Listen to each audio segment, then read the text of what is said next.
ونفخ في الصور فصعق من في السماوات ومن في الأرض إلا من شاء الله ثم نفخ فيه أخرى فإذا هم قيام ينظرون আল্লাহ রাব্বুল আলামিন জানায় দেন, সিংহায় ফুৎকার দেওয়া হবে। প্রথমবার সিংহায় ফুৎকার দেওয়ার পর আল্লাহ তাআলা যা চান, যেগুলো চান সেগুলো ছাড়া আসমান জমিনের মাঝে যা কিছু আছে, যত প্রাণ আছে, প্রাণী আছে, মানুষ আছে, প্রথমবার সিংহায় ফুৎকারের পর সব প্রাণ, সব মানুষেরা অজ্ঞান হয়ে যাবে। তাফসীরের মধ্যে মুফাসসিরিনে কেরাম লিখেন, প্রথমে মানুষেরা সিংহায় ফুৎকারের আওয়াজে অজ্ঞান হবে, এরপরে তাদের মৃত্যু ঘটবে। আল্লাহ সুবহানাহু ওয়া তাআলা এরপরে আরো একবার সিংহায় ফুৎকারের কথা জানায় দেন। তবে দুই সিংহায় ফুৎকারের মাঝে ব্যবধান কত সময়ের, কত কালের? হযরত আবু হুরায়রা রাদিয়াল্লাহু তাআলা আনহু থেকে বর্ণিত, তিনি বলেন, রাসূল আকরাম সাল্লাল্লাহু আলাইহি ওয়াসাল্লাম বলেছেন, প্রথমবার সিংহায় ফুৎকারের 40 পর দ্বিতীয়বার সিংহায় ফুৎকার দেওয়া হবে। জিজ্ঞাসা করা হলো, ও আবু হুরায়রা, 40 দিন পর? তিনি বললেন, না। 40 সপ্তাহ পর না, 40 বছর পর না। তার মানে এরপরে আর কোনো প্রশ্ন নাই। মুফাসসিরিনে কেরাম এই বিষয়কে সামনে রেখে, কারণ এর পরের প্রশ্নটা হতো 40,000 বছর পর নাকি, এই বিষয়কে সামনে রেখে মুফাসসিরিনে কেরাম বলেন, যেই লোকটা সর্বশেষ দুনিয়া থেকে মৃত্যুবরণ করবে, আলমে বরজখের বাসিন্দা হবে, তাকেও কম পক্ষে 40,000 বছর আলমে বরজখে অবস্থান করা লাগবে। আল্লাহ রাব্বুল আলামিন এরপরে দ্বিতীয়বার সিংহায় ফুৎকারের আদেশ দিবেন। আল্লাহ তাআলা বলেন, সুম্মা নুফিখা ফীহি উখরা ফাইদা হুম কিয়ামুন ইয়ানজুরুন।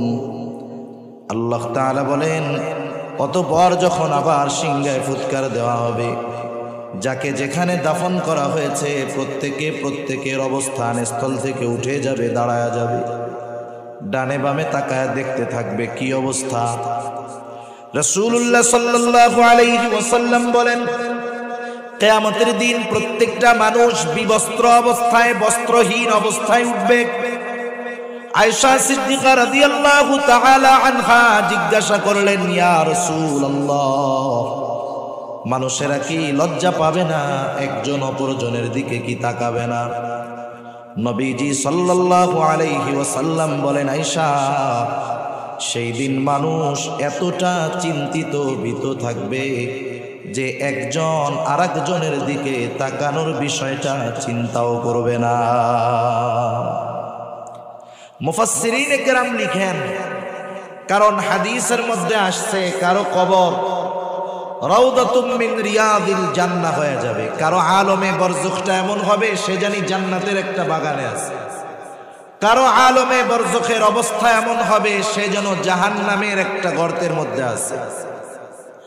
যখন কারো কবর জান্নাতের বাগান হবে, ওই লোকটা মনে করবে এটাই মনে হয় জান্নাত। তাকে বলা হবে না, এটা জান্নাত নয়, এটা তো। সম্মানিত উপস্থিতি, এ দুনিয়াতে মানুষের মধ্যে হাজারো মত, হাজারো পথ আছে। যতই মত পথ থাকুক না কেন, যারা আল্লাহ সুবহানাহু ওয়া তাআলাকে বিশ্বাস করে, তারা সকলে, আমরা সকলে এটা চাই যে পরকালে যেন আমাদের নাজাত হয়, আমরা যেন জান্নাত পাই, জাহান্নাম থেকে বাঁচতে পারি। ঠিক কিনা বলেন? জান্নাত যদি পেতে হয়, জাহান্নাম থেকে যদি বাঁচতে হয়, তাহলে আমাদেরকে এ কথাগুলো জানার দরকার যে কোন কাজ করলে জান্নাতে যেতে হবে আর কোন কাজগুলোর কারণে জাহান্নামে যাওয়া লাগবে। আল্লাহ সুবহানাহু ওয়া তাআলা ও রাসূল আকরাম সাল্লাল্লাহু আলাইহি ওয়াসাল্লাম আমাদেরকে এ ব্যাপারে সুন্দর দিক নির্দেশনা নবীজি সাল্লাল্লাহু আলাইহি ওয়াসাল্লাম দিয়ে গিয়েছেন। কারণ উম্মতের প্রতি রাসূল আকরাম সাল্লাল্লাহু আলাইহি ওয়াসাল্লামের যে দরদ, বান্দার প্রতি আল্লাহ সুবহানাহু ওয়া তাআলার যে মহব্বত ভালোবাসা, এটা কল্পনাও করা যায় না। যদিও রাসূলুল্লাহ সাল্লাল্লাহু আলাইহি ওয়াসাল্লাম ১৫০০ বছর আগে উনি বলে গেছেন, আমার ভাইদের সাথে দেখা করতে মন চায়। সাহাবায়ে কেরাম জিজ্ঞাসা করলো, ইয়া রাসূলুল্লাহ, আমরা কি আপনার ভাই নই? নবীজি সাল্লাল্লাহু আলাইহি ওয়াসাল্লাম বলেন, তোমরা তো আমার সাথী সাহাবী, আর যারা আমার অনুপস্থিতিতে আমার উপরে বিশ্বাস করবে, আমাকে মহব্বত করবে, ভালোবাসবে, তারা আমার ভাই। সুবহানাল্লাহ। নবীজি সাল্লাল্লাহু আলাইহি ওয়াসাল্লাম রওজায়ে আতহারের মধ্যে শুয়ে শুয়ে এখনো উম্মতের জন্য পেরেশান, ঠিক কিনা বলেন? আমাদের আকীদা, রাসূল সাল্লাল্লাহু আলাইহি ওয়াসাল্লাম হলেন হায়াতুন নবী। কি নবী বলেন না? হায়াতুন নবী। নবীজি সাল্লাল্লাহু আলাইহি ওয়াসাল্লাম তার উম্মতের সালাম শোনেন, রাসূল সাল্লাল্লাহু আলাইহি ওয়াসাল্লামের কাছে সালামও পৌঁছায় দেওয়া হয়। শুধু তাই না, কিয়ামতের ময়দানে যখন সবাই চিন্তিত থাকবে, নবীজি সাল্লাল্লাহু আলাইহি ওয়াসাল্লাম নিজের ব্যাপারে চিন্তিত থাকবেন না, বরং তিনি তার উম্মতকে কেমনে জান্নাতে নেওয়া যায় সে ব্যাপারে নবীজি চিন্তিত থাকবেন। সুবহানাল্লাহ। সেই নবী সাল্লাল্লাহু আলাইহি ওয়াসাল্লামের কাছে আল্লাহ সুবহানাহু ওয়া তাআলা যে ওহী প্রেরণ করেছেন, এগুলোর মধ্যে আল্লাহ তাআলা আমাদেরকে জাহান্নাম থেকে বাঁচার, জান্নাতে যাওয়ার পথ নির্দেশিকা আল্লাহ তাআলা আমাদের জানায় দিয়েছেন।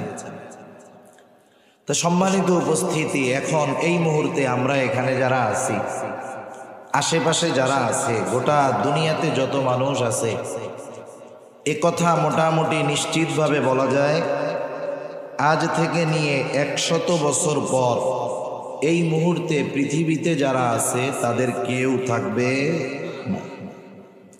গড় আয়ু, স্বাভাবিক হায়াত এ কথাই বলে। এটাই বোঝা যায় ১০০ বছর পরে দুনিয়ায় কেউ থাকতে পারবে না। এ দুনিয়া থেকে আমাদের সকলকে চলে যেতে হবে সুনিশ্চিত। দুনিয়ার অনেক সত্য আছে, যেই সত্যগুলো সব মানুষ বিশ্বাস করে না। যেমন আসমান জমিনের স্রষ্টা কে বলেন তো? আমার আপনার স্রষ্টা কে? আল্লাহ সুবহানাহু ওয়া তাআলা। আসমান জমিনের স্রষ্টা আল্লাহ, আমার আপনার স্রষ্টা আল্লাহ, এটা যে সত্য এ ব্যাপারে কোনো সন্দেহ নাই। কিন্তু বাস্তবতা, দুনিয়ার বড় একটা অংশ স্রষ্টা হিসাবে আল্লাহ তাআলাকে বিশ্বাস করে না। যারা নাস্তিক, তারা স্রষ্টা বিশ্বাস করে না। তারা বলে এ পৃথিবী এমনিই হয়েছে, তারা বলে আমরা এমনিতেই মানুষ হয়েছে। শুধু তাই না, এমনি এমনি তো কোনো কিছু হয় না। যখন তারা যুক্তি তর্কে রেফারেন্সে পারে না, তখন চার্লস ডারউইনের একটি কুখ্যাত বক্তব্যকে সামনে এনে তারা বলতে চায়, এমনি যেহেতু কিছুই হয় না, আমরা মানুষ বানর থেকে পরিবর্তন বিবর্তনের মাধ্যমে মানুষ হয়েছি। নাউজুবিল্লাহ। মন গড়া একটা কথা তারা বলে দিল। তা আমার ওই দিকে যাওয়া উদ্দেশ্য নয়। মূল উদ্দেশ্য হলো এটা বোঝানো যে দুনিয়ার অনেক সত্য মানুষ বিশ্বাস করে না, তবে এমন একটা সত্য আছে যেই সত্যটাকে দুনিয়ার কেউ অবিশ্বাস করে না। সেই সত্যটার নাম হলো মউত, মৃত্যু। একজন মানুষ যদি সত্য অবিশ্বাস করে, এতে সত্যের দাম, মূল্য কিছুই কমে যায় না। নাস্তিকেরা আল্লাহ তাআলাকে স্রষ্টা বলে বিশ্বাস না করলে আল্লাহ তাআলার শান, মান কমে যাবে? কমবে না। কিন্তু দুনিয়ার সব মানুষ যেই সত্যটাকে বিশ্বাস করে সেটার নাম হলো মাউত, মরণ। কোরআনুল কারীমের মধ্যে ইয়াকিন শব্দ দ্বারা মৃত্যুকে বোঝানো হয়েছে। যেমন আল্লাহ তাআলা কোরআনুল কারীমের এক জায়গায় বলেন, ওয়া'বুদ রাব্বাক হাত্তা ইয়াতিয়াকাল ইয়াকিন।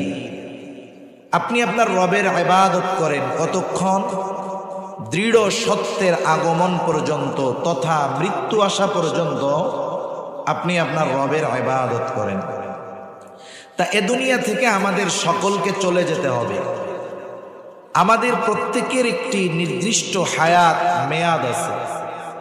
যেই দিন মায়ের গর্ভে আমাকে আপনাকে রূহ প্রদান করা হয়েছে, ওই দিন আমি আপনি দুনিয়াতে কতদিন থাকবো, আমার হায়াত কতদিন, মেয়াদ কতদিন, সব আল্লাহ সুবহানাহু ওয়া তাআলা নির্ধারিত করে দিয়েছেন। কিন্তু আমাদেরও একটি নির্দিষ্ট মেয়াদ আছে। আফসোস, ওই নির্দিষ্ট সময়টা, মেয়াদটা দেখা যায় না। ওই নির্দিষ্ট সময় যখন শেষ হয়ে যাবে, সুস্থ থাকলেও দুনিয়াতে থাকা যাবে না।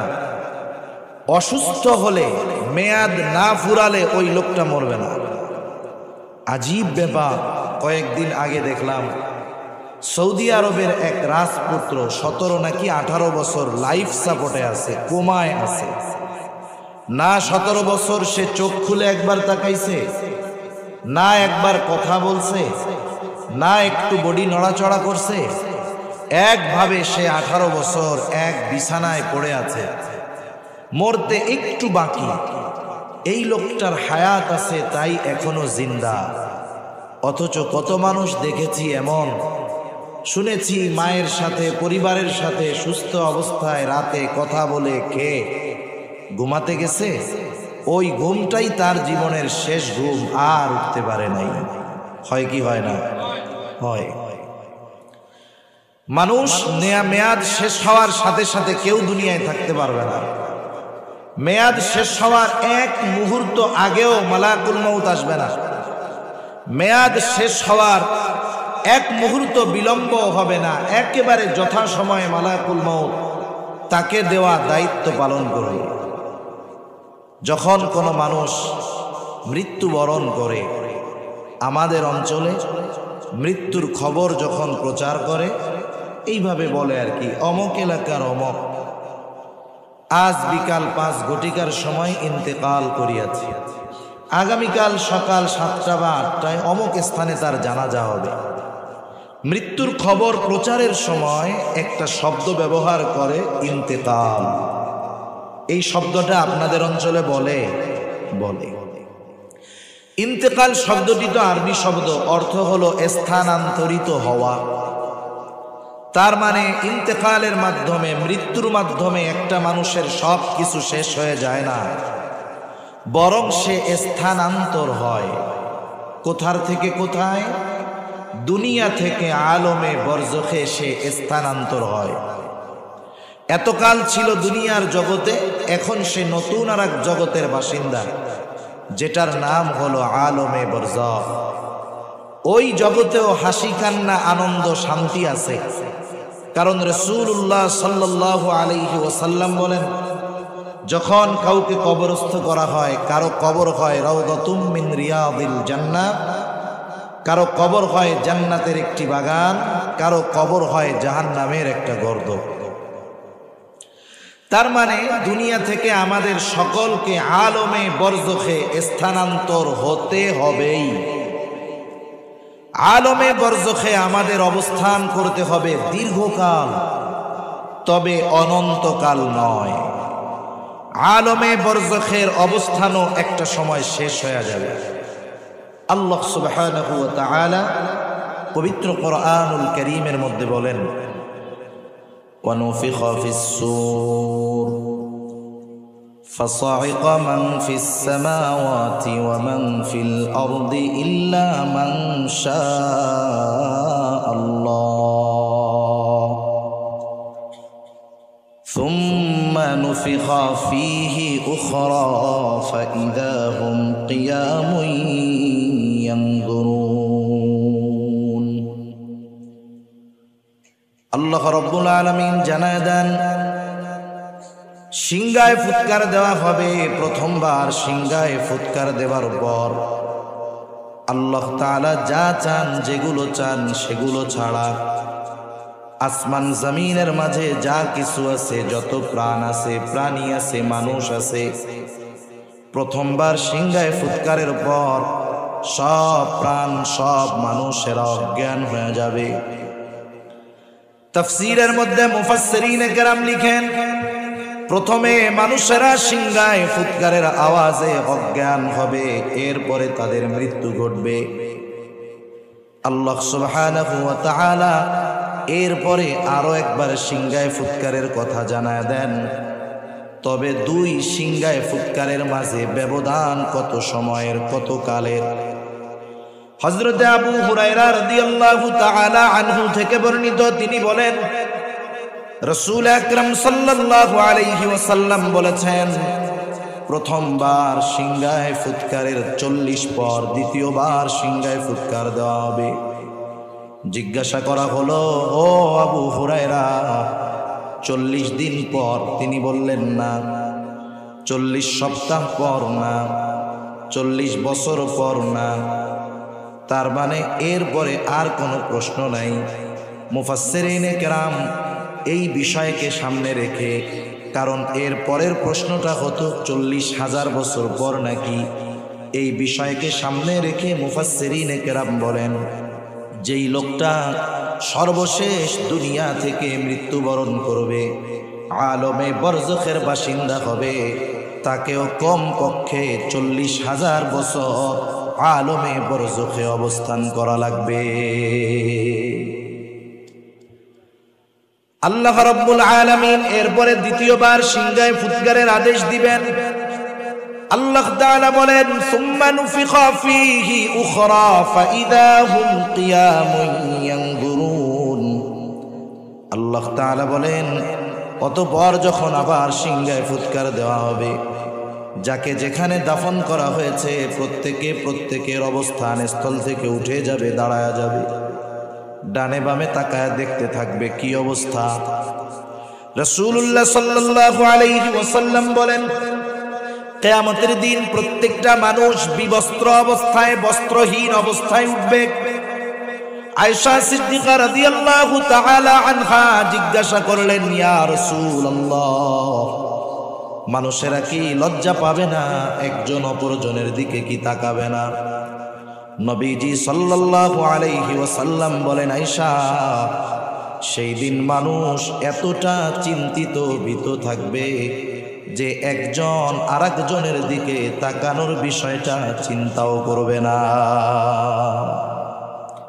মুফাসসিরিনে কেরাম লিখেন, কারণ হাদিসের মধ্যে আসছে কারো কবর রাউদাতুম মিন রিয়াদিল জান্নাহ হয়ে যাবে, কারো আলমে বরজখটা এমন হবে সে জানি জান্নাতের একটা বাগানে আছে, কারো আলমে বরজখের অবস্থা এমন হবে সে যেন জাহান্নামের একটা গর্তের মধ্যে আছে।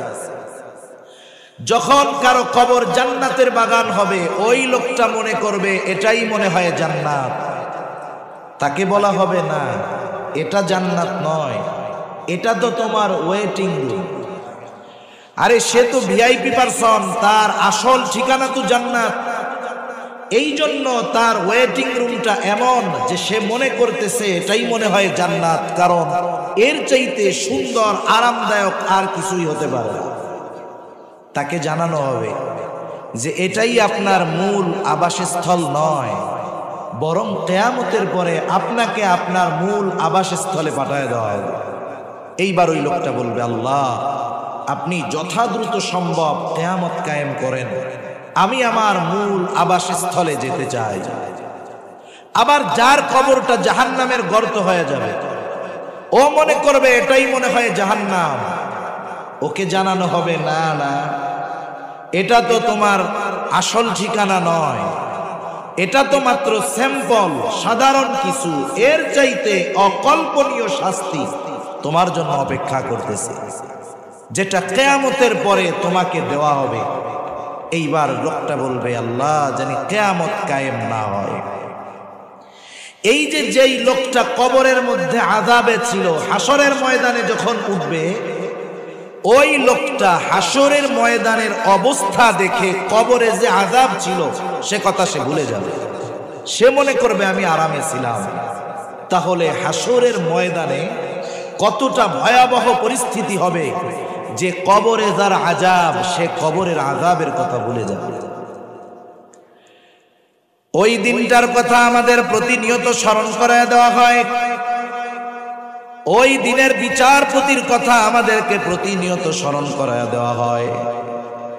প্রত্যেক নামাজের প্রতি রাকাতে আমরা যখন ইমামের পেছনে পড়ি, ইমামের কেরাত, মুসল্লির কেরাত, যিনি নামাজ পড়ান ইমাম, তিনি সূরা ফাতিহা পড়েন কি পড়েন না? সূরা ফাতিহার মধ্যে তিনি বলেন মালিকি ইয়াউমিদ্দিন। বিচার দিবসের মালিক কে বলেন তো? ওই বিচার দিবসের কথা আমাদের স্মরণ করায় দেওয়া হয়।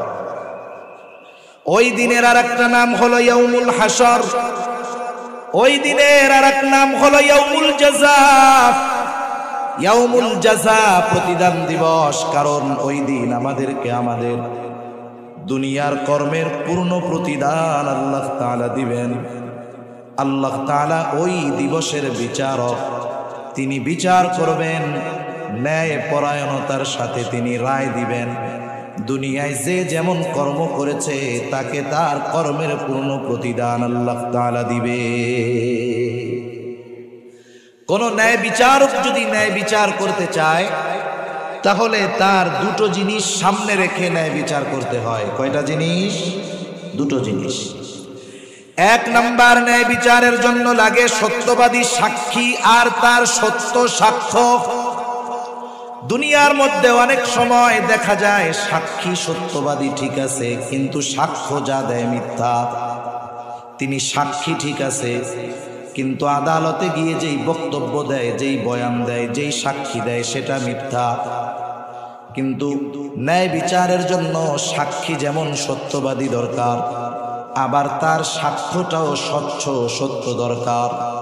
আল্লাহ সুবহানাহু ওয়া তাআলা ন্যায় বিচার করবেন, কারণ কোরআনুল কারীমের মধ্যে আল্লাহ তাআলা বলেন وَنَضَعُ الْمَوَازِينَ الْقِسْطَ لِيَوْمِ الْقِيَامَةِ فَلَا تُظْلَمُ نَفْسٌ شَيْئًا وَإِنْ كَانَ مِثْقَالَ حَبَّةٍ مِّنْ خَرْدَلٍ أَتَيْنَا بِهَا وَكَفَى بِنَا حَاسِبِينَ। আল্লাহ রাব্বুল আলামিন বলেন, আমি কিয়ামতের দিন ন্যায় বিচারের আদালত প্রতিষ্ঠা করব। দুনিয়ার আদালতে অনেক সময় অবিচার হয়, কিন্তু আল্লাহ তাআলা নিজের বিচারালয়ের ব্যাপারে বলেন ফালা তুযলামু নাফসুন শাইআ। সেই দিন কারো প্রতি ন্যূনতম কোনো জুলুম করা হবে না, অবিচার করা হবে না।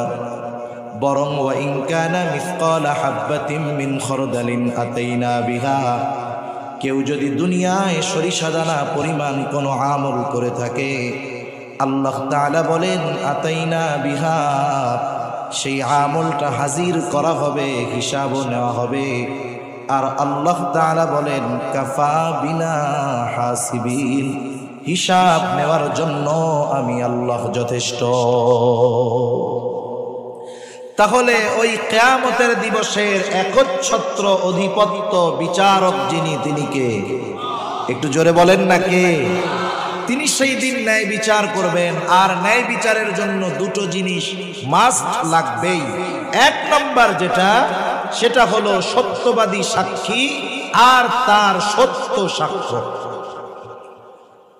বলেন তো, দুনিয়াতে আমি আপনি যেই কাজগুলো করি, যেই আমলগুলো করি, ভালো করি মন্দ করি, একসাথে মানুষজন মিলে করি, একাকী করি, একেবারে গহীন অরণ্যে, এমন জায়গায় যদি আমি আপনি কোনো আমল করি যে জায়গায় দুনিয়ার কেউ জানে না, দেখে না, বলেন তো আমার আপনার ওই আমলটা, যেই আমলের ব্যাপারে দুনিয়ার কারো খবর নাই, সেই আমলের ব্যাপারে যিনি জানেন তিনি কে?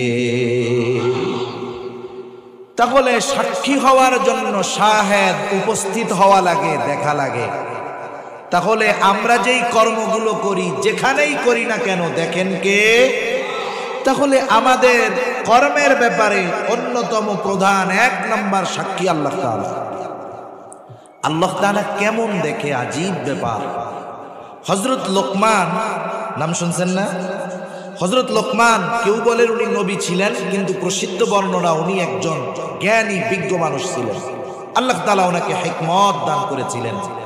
উনি ওনার সন্তানদেরকে কিছু উপদেশ দিয়েছে, নসিহত করেছে, যেগুলো আল্লাহ তাআলার কাছে এত পছন্দনীয় হয়েছে যে তার উপদেশগুলো আল্লাহ তাআলা কোরআনুল কারীমে আমাদের জন্য দিয়ে দিয়েছেন।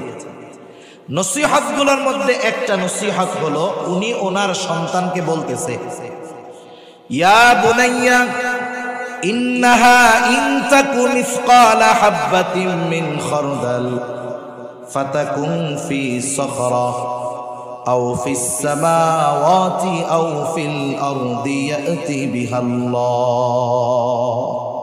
হযরত লোকমান তার সন্তানকে বলতেছে, হে আমার বৎস, ইন্নাহা, এই হা দ্বারা উদ্দেশ্য কি এটা বুঝলে আমাদের পরবর্তী কথা বুঝতে সহজ হবে।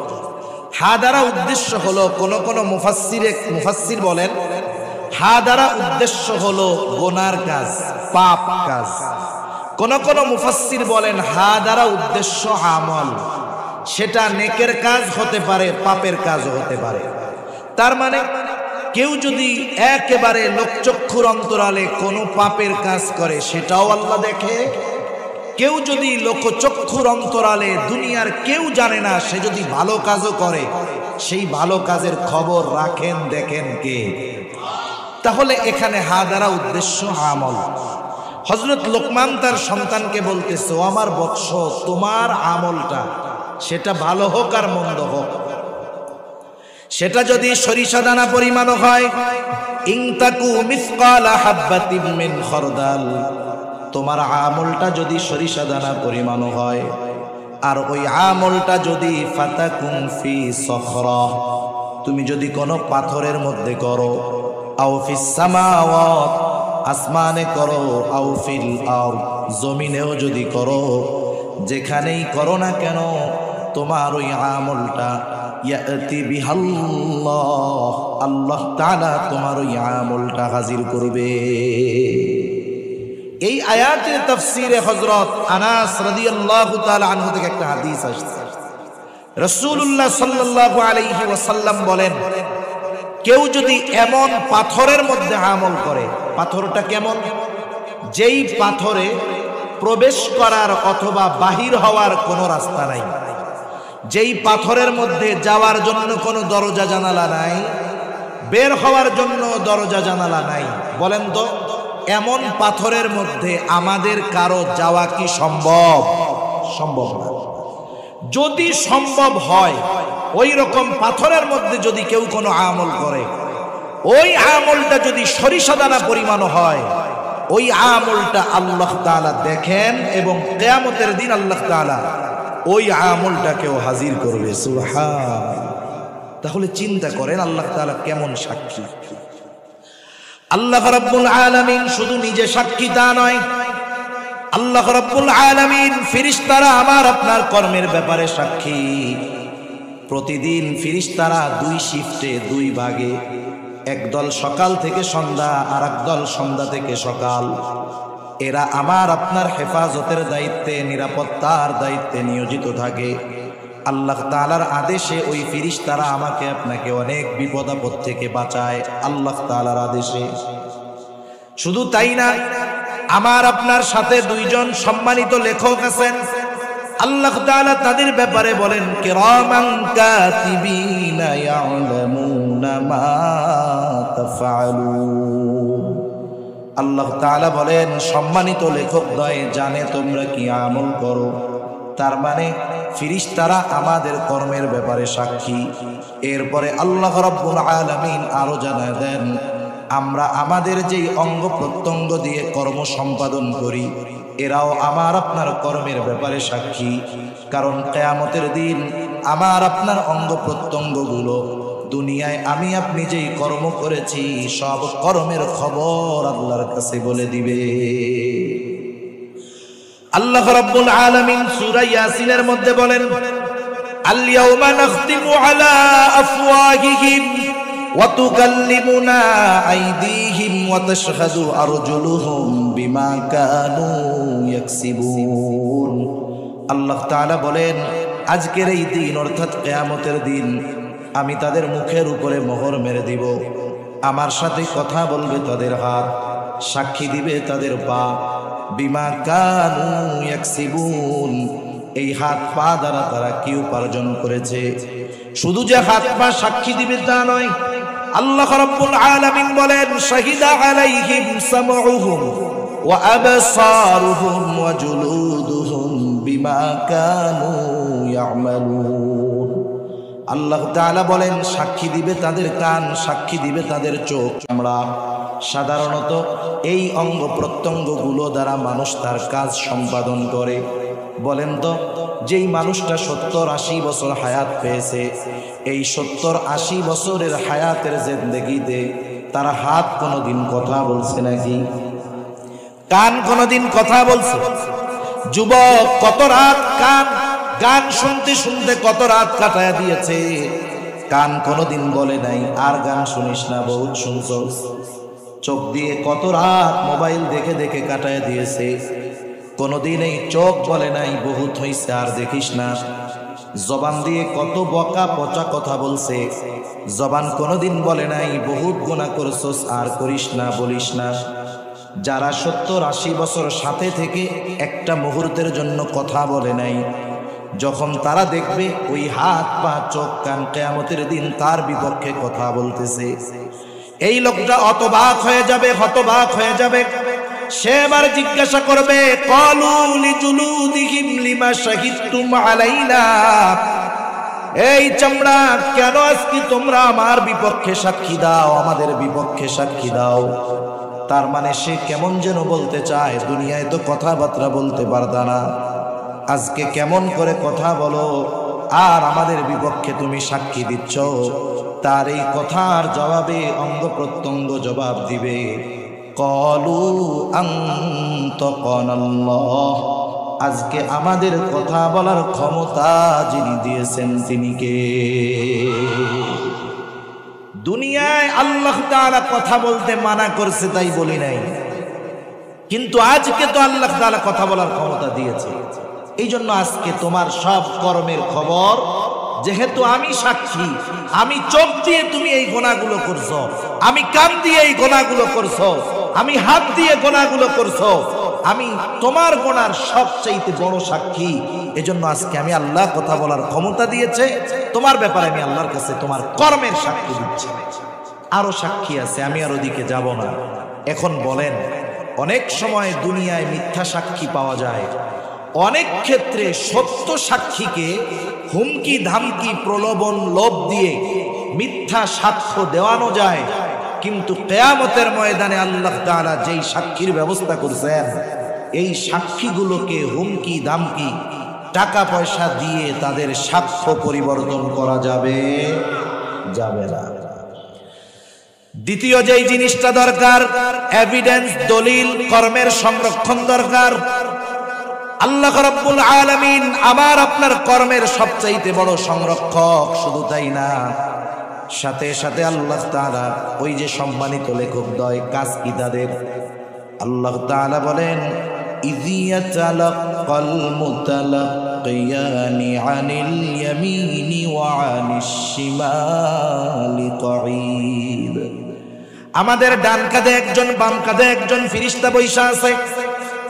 তাদের কাজ হলো, ডান কাঁধে যিনি বসা, আমরা যেই ভালো কাজগুলো করিস তিনি ভালো কাজগুলো সংরক্ষণ করেন, লিখে রাখেন।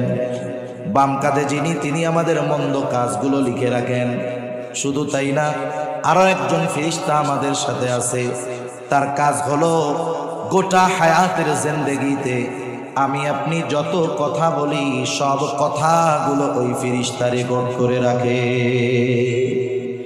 আল্লাহ রাব্বুল আলামিন বলেন, মা ইয়ালফিযু মিন কাওলিন ইল্লা লাদাইহি রাকীবুন আতীদ। আল্লাহ তাআলা বলেন, সদা তৎপর একজন ফেরেশতা, মা ইয়ালফিযু মিন কাওল, মানুষ জবান দিয়ে যা নিক্ষেপ করে, অর্থাৎ যেই কথাগুলো বলে, সদা তৎপর একজন ফেরেশতা কথাগুলো সংরক্ষণ করে রাখে। এই সময় এসে বিজ্ঞান বলতেছে, বিজ্ঞানীরা বলতেছে, মানুষ যেই কথাগুলো বলে কথাগুলো ধ্বংস হয়ে যায় না।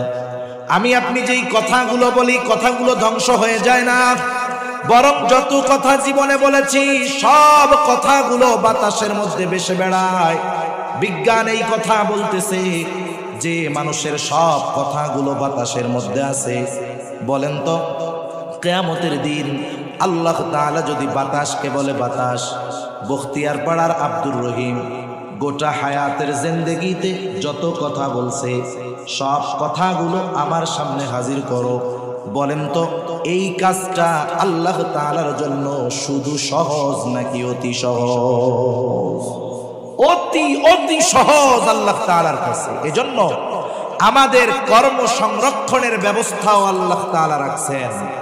আমাদের সব কর্মগুলো ফাইল আকারে, কিতাব আকারে প্রস্তুত হয়ে যাচ্ছে। ওই যে ইয়াউমুল হাসর, যেই দিন আমাদের সকলকে একত্রিত করা হবে, সেই দিন প্রত্যেকের কর্মের আমলনামা, ফাইল, এভিডেন্স, দলিল প্রত্যেকের হাতে আল্লাহ তাআলা পৌঁছায় দেন। কেউ বা ওই আমলনামা ডান হাতে পাবে, কেউ বা বাম হাতে পাবে। ডান হাতে যারা পাবে তারা সফল, বাম হাতে যারা আমলনামা পাবে তারা ব্যর্থ। ডান হাতে যারা আমলনামা পাবে তারা কত আনন্দিত হবে। আল্লাহ তাআলা তাদের অভিব্যক্তি কেমন হবে? কোরআনুল কারীমে আল্লাহ তাআলা বলেন, ফাআম্মা মান উতিয়া কিতাবাহু বিয়ামিনি ফায়াকুলু হাউমু ইকরাউ কিতাবিয়া ইন্নী যানানতু আন্নী মুলাকিন হিসাবিয়া। ডান হাতে যারা আমলনামা পাবে খুশিতে মানুষদেরকে বলবে, ফায়াকুলু হাউমু ইকরাউ কিতাবিয়া, এই তো আমার কিতাব, এই তো আমার আমলনামা, তোমরা পড়ো, আমার আমলনামা পড়ো। সে তো আনন্দিত। তাকে যদি প্রশ্ন করা হতো, কেন তুমি ডান হাতে আমলনামা পাইলা, কেমন যেন এই প্রশ্ন করার আগেই সে জবাব দিয়ে বলবে, ইন্নী যানানতু আন্নী মুলাকিন হিসাবিয়া। আমি ডান হাতে আমলনামা পাবার কারণ হলো আমি এই ব্যাপারে দৃঢ় ধারণা রাখতাম, দৃঢ় বিশ্বাস রাখতাম যে আমাকে আমার কর্মের হিসাবের মুখোমুখি হওয়া লাগবে। দুনিয়াতে যারা আখিরাতে দুনিয়ার কর্মের হিসাবের মুখোমুখি হওয়া লাগবে, এ বিশ্বাস দুনিয়াতে যার যত দৃঢ়, দুনিয়ার মধ্যে তার কর্ম, তার আমল তত সুন্দর। ঠিক কিনা বলেন? আরেকজন তো বাম হাতে আমলনামা পাবে, এমন নয় যে মনে চাইলেই ডান হাতে আমলনামা নেওয়া যায়, মন চাইলেই বাম হাতে নেওয়া যায়, তা না। বরং যে বাম হাতে আমলনামা পাবে তার বাম হাতটা বুক চিরে পেছন দিকে নেওয়া হবে, বাম হাতে আমলনামা দেওয়া হবে। সে বলবে, ওয়া আম্মা মান উতিয়া কিতাবাহু বিশিমালি ফায়াকুলু ইয়া লাইতানি লাম উতা কিতাবিয়া। বাম হাতে যে আমলনামা পাবে সে বলবে, ইয়া লাইতানি লাম উতা কিতাবিয়া, হায় দুর্ভোগ, আমি যদি আমার এই কিতাব, আমার এই আমলনামা না পাইতাম কতই না ভালো হতো। ওয়ালাম আদরি মা হিসাবিয়া, আমি যদি আমার হিসাব সম্পর্কে না জানতাম কতই না ভালো হতো। আফসোস করবে। সার কথা হলো, ডান হাতে যে আমলনামা পাবে সে জান্নাতি, বাম হাতে যে আমলনামা পাবে সে জাহান্নামী। আল্লাহ তাআলা কোরআনুল কারীমের মধ্যে এই কথাই বলেন, কুল্লু নাফসিন বিমা কাসাবাত রহিনা ইল্লা আসহাবাল ইয়ামিন। আল্লাহ রাব্বুল আলামিন বলেন, প্রত্যেকেই তার কর্মের কারণে আবদ্ধ থাকবে। মুফাসসিরিনে কেরাম বলেন, এখানে উদ্দেশ্য হলো যারা বাম হাতে আমলনামা পাবে, মন্দ কাজের কারণেই তো পাবে। তারা বাম হাতে আমলনামা যারা পাবে তারা তাদের মন্দ পাপ কর্মের কারণে জাহান্নামে আবদ্ধ থাকবে। ইল্লা আসহাবাল ইয়ামিন, তবে যারা ডান হাতে আমলনামা পেয়েছে তারা নয়, তারা তো ডান হাতে আমলনামা পেয়ে জান্নাতের বাসিন্দা হবে, জাহান্নামের নয়। এইবার ডান হাতে আমলনামা প্রাপ্ত যারা, তারা জান্নাতে যাবে। জান্নাতে যাওয়ার আগে প্রত্যেকটা মানুষ চিন্তায় বিভোর থাকবে। হাসরের ময়দানে নিজের সন্তান, মা বাবা, আত্মীয় স্বজন কাউকে সে চিনবে না, চিনতে চাইবে না, সবার থেকে পালায়া থাকবে। কিন্তু জান্নাতে যাওয়ার পর তো আর কোনো পেরেশান নাই, চিন্তা নাই, টেনশন নাই। জান্নাতে গিয়ে সে সবাইকে খুঁজবে। দুনিয়ায় যাদেরকে সে চিনত সবাইকে খুঁজবে। বলেন তো, সবাইকে খুঁজলে সবাইকে কি জান্নাতে পাওয়া যাবে? যাবে না। তাফসীর ইবনে কাসীরের মধ্যে আসছে আল্লাহ তাআলা জান্নাতি আর জাহান্নামীদের মধ্যে দেখা এবং কথার ব্যবস্থা করে দিবে। জান্নাতি জাহান্নামীকে দেখবে, জাহান্নামী জান্নাতীকে দেখবে। জান্নাতি যখন জাহান্নামের দিকে তাকায় দেখবে দুনিয়ায় তার পরিচিত বন্ধু বান্ধব, আত্মীয় স্বজন জাহান্নামের শাস্তি ভোগ করতেছে, সে তখন আল্লাহ তাআলার দরবারে তার কৃতজ্ঞতার মাত্রা বাড়ায় দিবে। সে বলবে, আল্লাহ, দুনিয়ায় তো আমি ওদের সাথেই চলতাম, একসাথেই চলাফেরা করতাম, আজকে যদি আপনি আমার প্রতি দয়া না করতেন তাহলে আমাকেও হয়তো তাদের সাথে জাহান্নামে থাকা লাগতো। সে আল্লাহ তাআলার প্রতি কৃতজ্ঞতার মাত্রা বাড়ায় দিবে। এইবার জাহান্নামীও জান্নাতের মধ্যে তাকায় দেখবে যে তার বন্ধু বান্ধব, আত্মীয় স্বজন, প্রিয়জন একসাথে দুনিয়ায় চলতো, তারা জান্নাতের নাজ নেয়ামত ভোগ করতেছে আর সে জাহান্নামের মধ্যে কষ্ট ভোগ করতেছে। এই দৃশ্য দেখবার পর তার আফসোস হবে, আফসোস। কারণ দুনিয়ায় একসাথে চলে, বন্ধু বান্ধব আছে, একই মাটি খেলে, একই সাথে চলাফেরা করে, কিন্তু কিছু বন্ধু একটু ব্যতিক্রম। একসাথে মাঠের মধ্যে খেলাধুলা করতেছে, নামাজের সময় হলো, ওই বন্ধুদের মধ্য থেকে দুই একজন বলে, বন্ধুরা চলো নামাজ পড়ে আসি, এরপরে বাকি খেলা খেলা যাবে। এইবার যখন ওই দুইজন নামাজ পড়তে যাইতে চায়, বন্ধুদের মধ্য থেকে আর কয়েকজন বলে, বুজুর্গ হয়ে গেছে, তুমি যাও, আমরা পরে যাবো। বলে না এরকম? বলে। মনে করে বখতিয়ারপাড়া এলাকার যুবকেরা তো আলহামদুলিল্লাহ অনেক ভালো।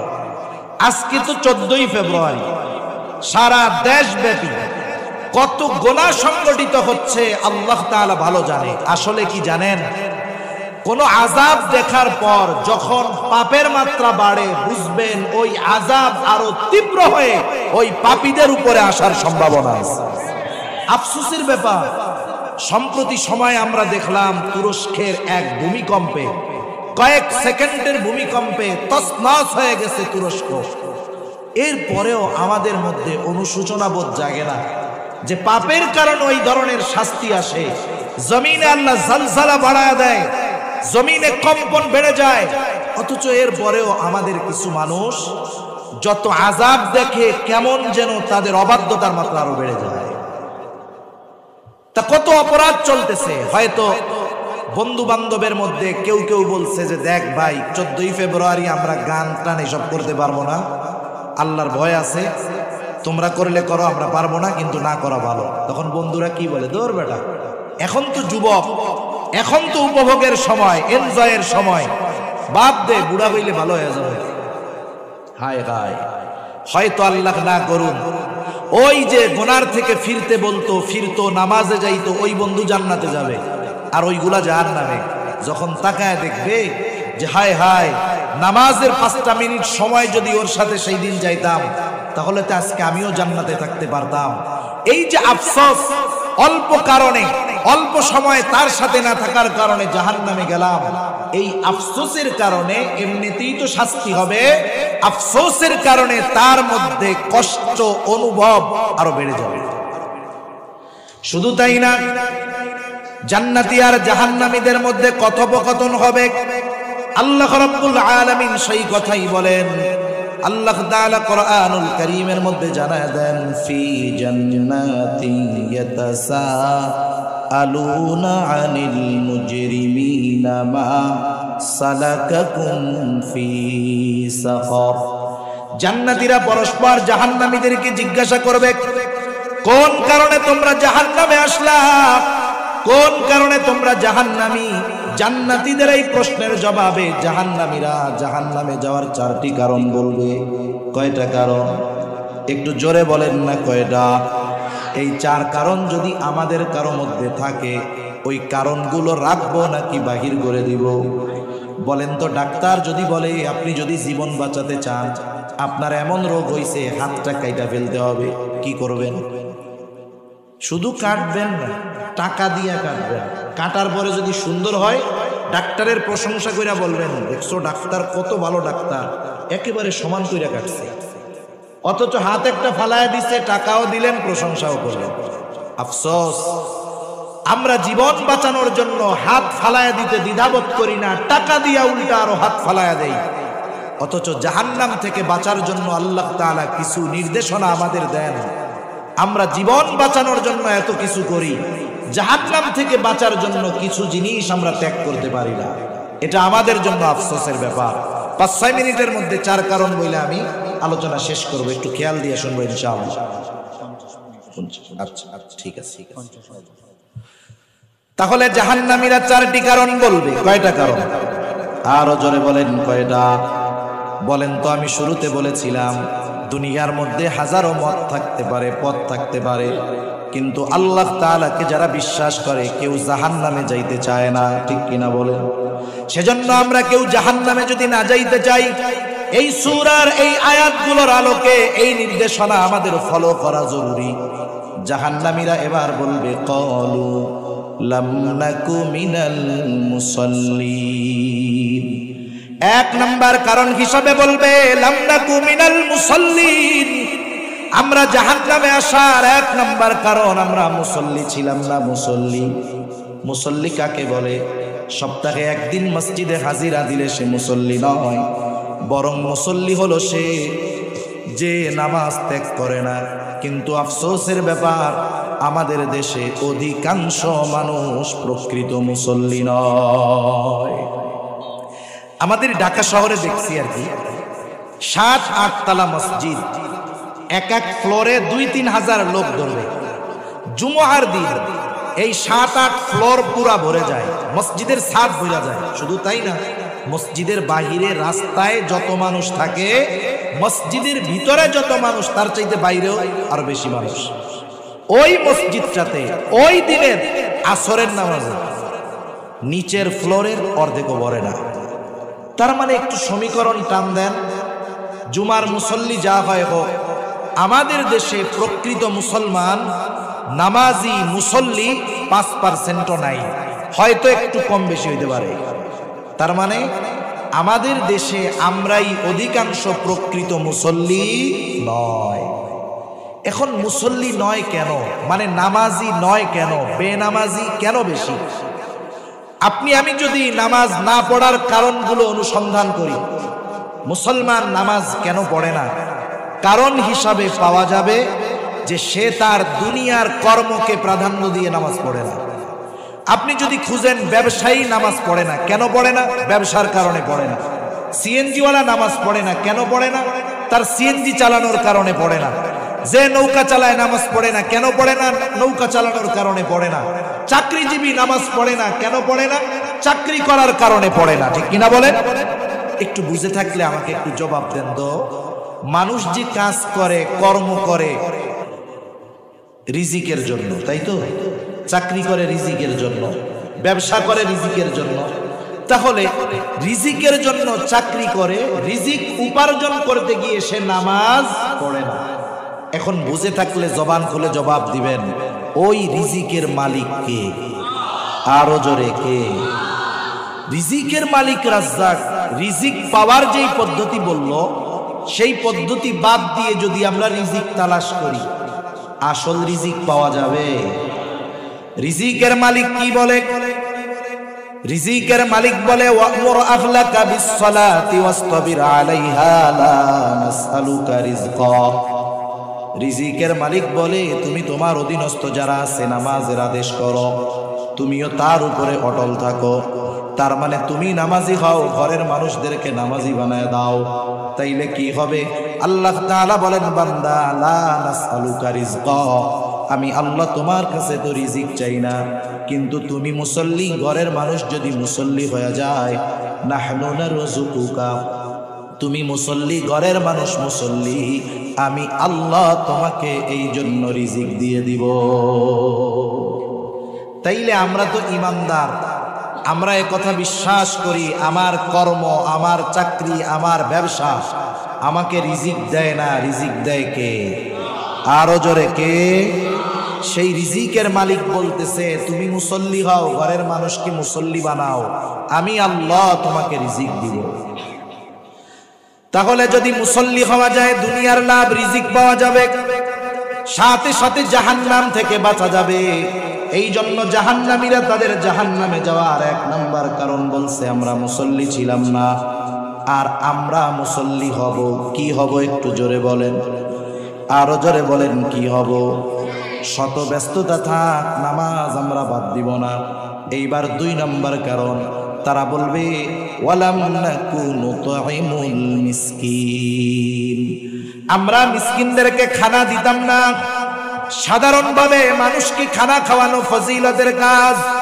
কেউ যদি নিঃস্বার্থভাবে আল্লাহর জন্য খানা খাওয়ায়, একজন গরিব মানুষও যদি একজন কোটিপতিকে আল্লাহর সন্তুষ্টির জন্য খানা খাওয়ায়, ফজিলত আছে। রাসূলুল্লাহ সাল্লাল্লাহু আলাইহি ওয়াসাল্লামের কাছে এক লোক আসছে, জিজ্ঞাসা করতেছে আইয়ুল ইসলামি খাইর, ইসলামের মধ্যে সর্বোত্তম কাজ কোনটা? নবীজি সাল্লাল্লাহু আলাইহি ওয়াসাল্লাম উম্মতের রূহানি ডাক্তার, তিনি একই প্রশ্নের ক্ষেত্রে ব্যক্তিভেদে বিভিন্ন জবাব দিতেন। এই ব্যক্তির এই প্রশ্নের জবাবে নবীজি বললেন তুতাইমুত তাআম ওয়া তাকরাউস সালাম আলা মান আরাফতা ওয়া মান লাম তারিফ, তুমি মানুষকে খানা খাওয়াও, আর পরিচিত অপরিচিত সবাইকে বেশি বেশি সালাম দাও। তার মানে সাধারণভাবে কেউ যদি আল্লাহর সন্তুষ্টির জন্য খানা খাওয়ায়, ফজিলত আছে না নাই? এখন যদি এই খাবারটা একজন মিসকিনকে খাওয়ায়, নিঃস্ব, যার কোনো কিছু নাই, তাহলে ফজিলত বেশি না কম? কত বেশি? 1 নাম্বার, মিসকিনদের খানা খাওয়ানো মুমিনের কাজ, মিসকিনদের খানা না দেওয়া কাফেরদের কাজ। আল্লাহ তাআলা কোরআনুল কারীমের মধ্যে ছোট্ট একটা সূরা, সূরা মাউনের মধ্যে কাফেরদের কয়েকটা ত্রুটির কথা বর্ণনা করেন। এর মধ্যে একটা দোষ, একটা ত্রুটি হলো ওয়ালা ইয়াহুদ্দু আলা তাআমিল মিসকিন, কাফেররা মিসকিনদের খাবার দেয় না, আর মুমিন আমরা মিসকিনদের খাবার দিব। মিসকিনদের খানা দিলে ফজিলত কি? আমি যদি নিজে খানা দেই, অপরকে যদি খানা খাওয়াইতে বলি, এতে লাভ কি? যারা বলে না তাদের ক্ষতি কি? সূরা ফজরের মধ্যে আল্লাহ সুবহানাহু ওয়া তাআলা মানুষের রিজিক সংকীর্ণতার 4টি কারণ বর্ণনা করেছেন। 4 কারণের মধ্যে একটা কারণ ওয়ালা তাহাদ্দুনা আলা তাআমিল মিসকিন। অর্থটা এইরকম যে তোমরা নিজেরাও তো মিসকিনদের খানা দাও না, সাথে সাথে অপরকে খানা দিতে তোমরা উৎসাহ প্রদান করো না। তাহলে যারা মিসকিনদের খানা দেয় না, অপরকে উৎসাহ দেয় না, দুনিয়ায় তারা রিজিক সংকীর্ণতার মুখোমুখি হয়। আর যারা মিসকিনদের খানা দেয়, তাদের রিজিক প্রশস্ত বানায়া দেন কে? সাথে সাথে ওই মিসকিন যদি আমার আপনার প্রতিবেশী হয়, তাইলে ওই প্রতিবেশী অভুক্ত মিসকিনকে খানা দেওয়া শুধু ফজিলতের কাজ নয়, ঈমানি দায়িত্ব।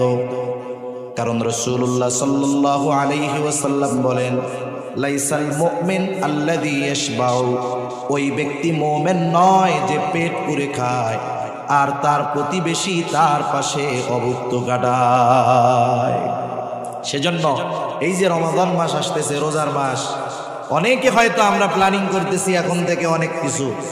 এই পরিকল্পনা যেন শুধু আমার পরিবার এবং আমাকে কেন্দ্রিক না হয়, আমার আশেপাশে যারা গরিব অসহায় আছে আমি তাদেরকেও আমার এই পরিকল্পনার মধ্যে শরীক রাখবো ইনশাআল্লাহ। রাখা যাবে না? আমি 10 কেজি খেজুর নিজের জন্য কিনছি, আমার প্রতিবেশীর হাফ কেজি কিনে দিলে সে খুশি হবে। আমার অ্যাবিলিটি যদি থাকে একটু চনা কিনে দিলাম, কিছু টাকা দিলাম যে মন যা চাই কিনো, পরিবারকে কিনে দিও, এটা ঈমান সম্পৃক্ত বিষয়। তাহলে জাহান্নামীরা জাহান্নামে যাওয়ার দ্বিতীয় কারণ যে তারা মিসকিনদের খানা দিত না, আমরা দিব। তৃতীয় কারণ ওয়া কুন্না নাখুদু মাআল খাইদিন, আমরা অনর্থক মজলিসে যারা মগ্ন থাকতো তাদের সাথে গিয়ে বসতাম। অনর্থক মজলিস জাহান্নামে যাওয়ার কারণ হবে।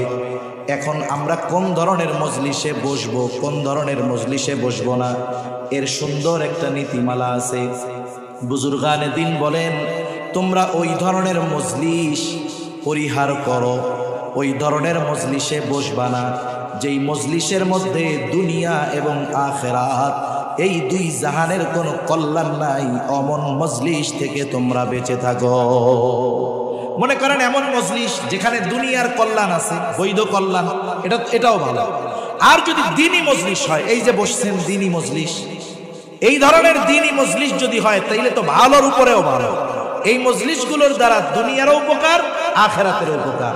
এর বাইরে যত মজলিস হয়, আমাদের অঞ্চলগুলোতে চায়ের দোকানগুলো অনর্থক মজলিসের এক একটা ফ্যাক্টরি, কারখানা, যেখানে বসে অনেক অনর্থক কথা হয়। ওই ধরনের মজলিস থেকে বাঁচবো। 4 নাম্বার, কিয়ামতের প্রতি আমরা দৃঢ় বিশ্বাস রাখবো। এই 4টা বিষয় যদি অর্জন করতে পারি, আশা করা যায় জাহান্নাম থেকে বাঁচা যাবে। আল্লাহ সুবহানাহু ওয়া তাআলা জাহান্নামীরা এই সূরার আলোকে যেই 4 কারণে জাহান্নাম